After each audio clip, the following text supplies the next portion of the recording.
안녕하세요. 잡시광입니다. 최근 아시안컵에서 대망신을 당하며 예선 탈락한 중국 축구계에 또 한 번의 피바람이 몰아치고 있습니다. 중국 축구 국가대표팀 감독이었던 인물이 법정에서 종신형을 선고받으면서 난리가 난 것인데요. 중국 축구는 원래부터 잘한 적이 없었지만 최근 몇 년간에는 말할 수 없을 정도로 심각한 상황에 빠져 있습니다. 내부적인 부패, 비리 문제와 국제무대에서의 연속된 실패로 인해 회생불능한 위기에 처해 있습니다. 그래서 오늘은 중국 축구 비리가 얼마나 심각하길래 감독이 종신형까지 선고받은 것인지 중국이 현재 직면한 위기 상황에 대해 자세히 알아보겠습니다. 최근 리태 전 중국 축구 국가대표팀 감독이 1심에서 종신형을 선고받은 사건은 중국 축구계에 큰 충격을 주었습니다. 리태 전 감독은 부정부패 혐의로 종신형을 선고받았으며 이 사건은 중국 축구계의 깊은 문제를 드러내는 계기가 되었습니다. 그리고 최근에는 아시안컵에서 중국 축구 국가대표팀이 꼴찌를 기록하며 역대 최악의 성적을 거두었습니다. 이러한 사건은 개인의 잘못을 넘어서 중국 축구계 전반에 만연한 문제를 드러내는 것으로 많은 이들에게 충격을 주었습니다. 리태 전 감독은 뇌물을 통해 중국 축구 국가대표팀의 사령탑 자리를 얻었을 뿐만 아니라 몇몇 클럽으로부터도 뇌물을 받고 특정 선수들을 국가대표팀에 발탁하는 등의 부정행위를 저질렀다고 알려져 있습니다. 이러한 행위는 중국 내부에서 다큐로 만들어질 정도로 심각했는데요. 이는 공정한 경쟁을 저해하고 중국 축구의 발전을 크게 방해하는 요소로 작용했습니다. 결국 사건이 공개된 후 리태 전 감독은 대대적인 조사 끝에 중국 법정에서 종신형을 선고받았습니다. 이는 중국 축구계에서 부정부패에 대한 엄중한 처벌을 의미하는 사례로 중국 축구계가 이러한 문제를 어떻게 해결해 나갈지에 대한 큰 관심사가 되었습니다. 리태 전 감독의 사건은 단순한 개인의 비리를 넘어서 중국 축구계 내부의 구조적인 문제를 드러내는 계기가 되었습니다. 이 사건을 통해 중국 축구계는 깊은 반성과 함께 체계적이고 근본적인 개혁의 필요성에 대해 직면하게 되었습니다. 중국 축구가 국제무대에서 경쟁력을 갖추기 위해서는 이러한 부정부패를 근절하고 공정한 경쟁 환경을 조성하는 것이 매우 중요하기 때문입니다. 사실 부정부패가 사라진다고 해서 중국 축구가 잘하리란 보장은 없긴 합니다. 어찌됐든 중국 축구의 대규모 비리 사건은 또한 중국 축구 팬들에게도 큰 실망을 안겨주었으며 중국 축구에 대한 신뢰를 회복하기 위한 첫걸음으로 투명하고 공정한 관리체계의 구축이 요구되고 있습니다. 중국 축구계에서 발생한 리태 전 감독의 부정부패 사건은 단순한 스포츠 스캔들을 넘어서 중국 사회의 더 깊은 문제들을 드러내는 사례로 볼 수 있습니다. 리태 전 감독에게 내려진 종신형 판결은 중국 내에서도 큰 논란을 일으켰습니다. 그에게 선고된 이유는 단순히 부정부패 혐의를 넘어서 중국 축구계뿐만 아니라 중국 사회 전반에 경종을 울리는 메시지로 해석될 수 있습니다. 중국에서는 공공연히 알려진 비밀처럼 공산당과 정부의 강력한 통제 아래에서 부정부패가 만연해 있음에도 불구하고 이를 엄중히 처벌하는 사례는 드물기 때문입니다. 그만큼 시진핑이 분노했다는 뜻이기도 합니다. 시진핑은 오래전부터 축구광으로 알려져 있습니다. 하지만 중국 축구가 계속해서 삽질을 이어나가자 결국 포기해버린 상태였는데요. 그런데 알고 보니 이렇게 큰 문제가 자리 잡고 있었던 것입니다.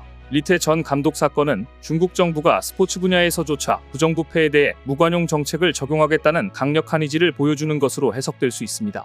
하지만 이러한 처벌이 과연 공정하게 이루어졌는지에 대한 의문은 여전히 남아 있습니다. 다른 관련 인물들과의 형량을 비교했을 때 리태 전 감독에게 내려진 종신형은 유독 가혹하게 느껴질 수 있기 때문입니다. 이는 중국의 사법 시스템 내에서 일관된 기준이 없다는 것을 방증하는 것이고 정치적, 사회적 영향력이 법의 집행에 미치는 영향을 반영하는 것일 수 있습니다. 리태 전 감독은 자신에게 내려진 종신형 판결에 즉각 항소했습니다. 그의 항소 이유는 다양한 측면에서 해석될 수 있으나 가장 핵심적인 주장은 자신에게 내려진 형량이 과도하며 사법 과정에서 공정한 처리를 받지 못했다는 것입니다.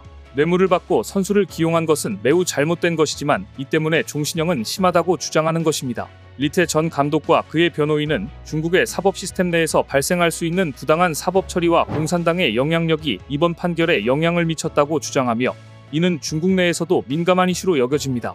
하지만 중국 공산당을 상대로 하는 법정 싸움의 전망은 사실 가망이 없습니다. 중국에서의 항소 과정은 대부분의 경우 원심의 판결을 유지하는 경향이 있으며 특히 정치적 민감성이 높은 사건에서는 더욱 그러합니다. 리태 전 감독의 경우 그의 항소가 성공적으로 이끌어내는 결과를 얻기는 어려울 것으로 보이지만 이 사건을 통해 중국의 사법 시스템과 공산당의 스포츠에 대한 영향력에 대한 국제적인 관심이 집중될 수 있습니다. 결론적으로 리태 전 감독에 대한 종신형 선고와 그의 항소 과정은 단순한 스포츠 스캔들을 넘어서 중국의 사법 시스템과 정치적 영향력의 문제를 세계에 드러내는 사례가 되었습니다. 이는 중국 내부뿐만 아니라 국제사회에서도 중국의 사법 정의와 인권 상황에 대한 깊은 성찰을 요구하는 계기가 될 것입니다.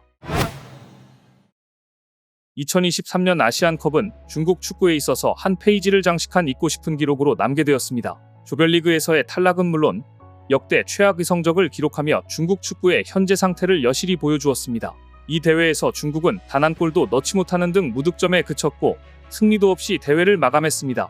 이는 중국 축구가 국제무대에서 겪고 있는 기술적, 전략적 문제뿐만 아니라 정신적, 조직적 문제까지 광범위하게 드러낸 사례로 볼 수 있습니다. 대회전 평가전 성적과 비교했을 때 실제 대회에서의 성적은 많은 이들이 예상을 크게 벗어났습니다.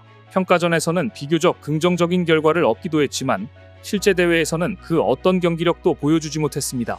이러한 차이는 대회 준비 과정에서의 문제, 선수들의 심리적 압박감, 그리고 전술적 유연성의 부재 등 여러 요인이 복합적으로 작용한 결과로 해석될 수 있습니다. 아시안컵에서의 참패 이후 중국 축구계와 팬들 사이에서는 실망과 분노가 터져나왔습니다. 팬들은 소셜미디어와 여러 포럼을 통해 선수들의 태도, 감독의 전술, 그리고 축구협회의 운영 방식 등을 비판했습니다. 이러한 반응은 중국 축구가 당면한 문제가 단순히 경기력의 문제를 넘어서 구조적이고 체계적인 문제에 있다는 것을 다시 한번 확인시켜 주었습니다. 중국의 최고 지도자 시진핑은 축구를 국가 발전의 중요한 부분으로 여기며 중국 축구의 국제적 성공을 강력히 지지해왔습니다. 그러나 계속해서 중국 축구가 부진한 성적을 거두며 기대에 미치지 못하자 거의 포기 직전이었는데요. 결국 아시안컵에서 대망신을 당하면서 시진핑의 노력과 기대에 찬물을 끼얹는 결과를 가져왔습니다. 보도에 따르면 시진핑은 이번 성적에 대해 크게 실망하고 분노했으며 이는 중국 축구협회와 관련 기관에 대한 추가적인 강력 조치로 이어질 가능성이 있습니다. 시진핑의 반응은 단순히 스포츠 성적에 대한 것을 넘어서 국가의 국제적 위상과 자긍심에 대한 문제로 받아들여지고 있으며 이는 중국 축구에 대한 근본적인 변화의 필요성을 시사하고 있습니다. 이러한 상황은 중국 축구가 앞으로 나아가기 위해 직면해야 할 도전과 기회를 동시에 제시합니다. 중국 축구계는 이번 사건을 계기로 내부적인 개혁과 함께 국제무대에서 경쟁력을 갖추기 위한 체계적이고 장기적인 계획을 수립할 필요가 있습니다.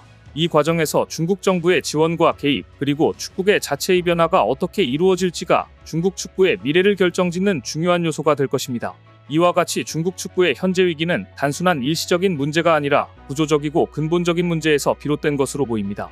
리테 사건과 아시안컵에서의 역대 최악의 성적은 중국 축구가 직면한 심각한 문제들을 여실히 드러냈습니다.